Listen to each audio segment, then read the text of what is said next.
بسم اللہ الرحمن الرحیم۔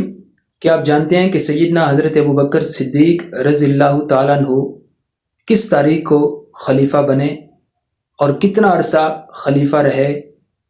اور سیدنا حضرت ابوبکر صدیق رضی اللہ تعالیٰ عنہ جب خلیفہ تھے تو کتنے مربع میل پر اسلامی پرچم کو بلند کیا؟ انہی سارے سوالوں کا جواب اس مختصر ویڈیو کے اندر جانیے۔ سیدنا حضرت ابوبکر صدیق رضی اللہ تعالیٰ عنہ ربیع الاول سن 11 ہجری کو خلیفہ منتخب ہوئے اور 22 جمادی الثانی سن 13 ہجری کو اس دنیا سے رخصت ہو گئے۔ سیدنا حضرت ابوبکر صدیق رضی اللہ تعالیٰ عنہ 2 سال 3 مہینے اور 10 دن تک خلیفہ رہے۔ سیدنا حضرت ابوبکر صدیق رضی اللہ تعالیٰ عنہ نے 11 لاکھ مربع میل پر اسلامی پرچم کو بلند کیا تھا۔